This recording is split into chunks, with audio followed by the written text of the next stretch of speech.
Hey everybody again, heading out to another new permission. This one is a very early church site, circa 1812. Now the downside is one of my local buddies has actually been hitting it for a while, which I didn't know or I forgot about. So my expectations are fairly low, but as everybody says, never hunt it out. You know, so who knows what's going to be there. Also, I'm only recording it vertical right now because that's the way my phone holder is set up in my car. I know everybody wants you to do it sideways or horizontal, which is what I normally do on everything else. So just putting that out there. Well, I'll catch you guys on the site, and if we find anything good, as usual, we will record it, and let's do it. All right, everybody, I may have done this before, but I'm going to do a quick rundown of the basics you need for any new people starting out there. So, got your detector, obviously. Whatever you have is good. I use wired earbuds on mine. I like earbuds for some reason. Get better clarity. I have two types of shovels. I have the small lesh on the right-hand side that I use for yards, parks, and just places that you want to be, I guess, less obtrusive. That's the right word, I don't know.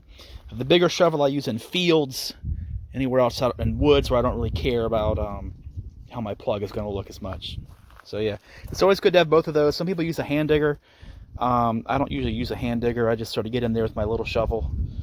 Also have a pouch. Always good to have a pouch with a belt on it. I use the Gray Ghost. There's plenty of good kinds you can get. You know, pretty basic stuff right there. Always have a set of gloves. These are Garrett gloves, even though I have a Mine Lab detector. They're pretty good. Pinpointer is a necessity. Once you dig your hole, you can find your target easier. Always got to have one of those. Now, people back in the olden days didn't have one. They just waved the clumps of dirt in front of their coil. You can certainly do it that way. It's going to take you a while. I got a sand scoop in the back. You can't really see it right now. It's covered up by my jacket. But that's really all I use. Some people have entire backpacks full of stuff and whatever. I don't have it with me today, but I do have like a little set of pruning shears or snips that I use in the woods sometimes if there's a big root in a hole and you want to snip it. But yeah, that's really all I do. So, you know, maybe a pocket knife or something, but there you go. Let's keep going. All right, guys, got our first decent target of the day. Got a couple of iron nails that were giving me squeaks for some reason, but we got a coin, so let's take a peek. Came out of there. There it is, if you can see it. Let's see what it is together. I'm guessing Indian, but yes, Indian, but it might be a fat one. I don't know. We'll clean it up and come back. All right, folks, definitely an Indian. I'll clean it up more when I get home, but we do have a date. 1884. Not bad for the first coin of the day. Well, no, I did get one piece of clad. So let's keep going. I mean, this is not a bad start. Got our second decent find of the day. It's either a little flat button or a part of a cufflink, but I'm thinking more of a flat button that the shank got bent off. So that's good. Definitely period from the earlier part of the church. Came from down in there. So I'll keep going. I'll clean everything up when I get home. Hey again, everybody. Got another coin. Let's check it out together. Flip it around. In the same hole with a piece of iron right next to it. There it is. I think it's some kind of Indian. Let's see. We can clean it up a little.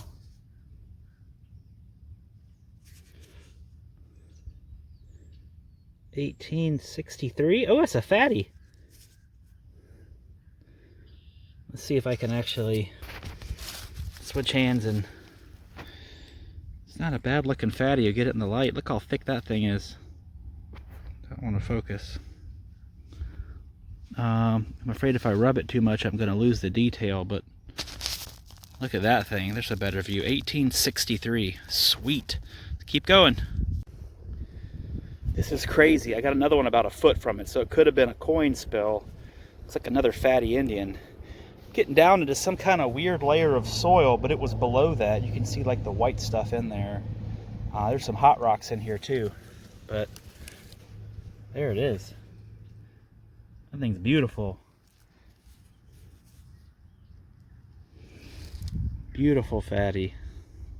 Well, I'm pretty sure it's a fatty. Let me clean it up real quick. Well, the back's a little bit nicer. I'll come back to you in a second. All right, not quite as nice as the other one, but I believe it's 1860. So, man, this is crazy. I'm digging every iffy signal, even only beeps one way. So let's go back to the other side of it. The back ended up being a lot cleaner. I guess it was backside down. So let's keep plugging along. That makes, what, 3 Indians? All right, right near the edge of the church. Pretty close to it, actually, right there. You got a wheat penny. First one of the day. Well, at least record one of them. Focus up. Man, the thing don't want to focus. There we go, wheat penny. We get a date on it. It might be an early one, who knows?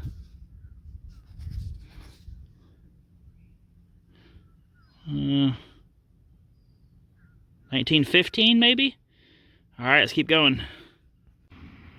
Alright guys, I think I got a Pontiac emblem. I think that's Pontiac, I don't know.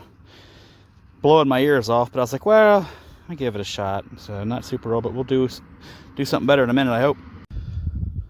Haven't turned on the camera in a while. It's been slim pickings. Did good, started off, and then it's got slow. I got another one of those accordion squeeze box reeds. See it right there? It came out of there, a little hole. So, and that always means you're in a good spot. So, all right, let's keep going. Hey everyone, we're still out here. Finds are still slim. I got an interesting find here. Check it out. I think that's one of those old, what do they call them? The end of a, not a slide ruler, but like those old-fashioned rulers that sort of clap shut.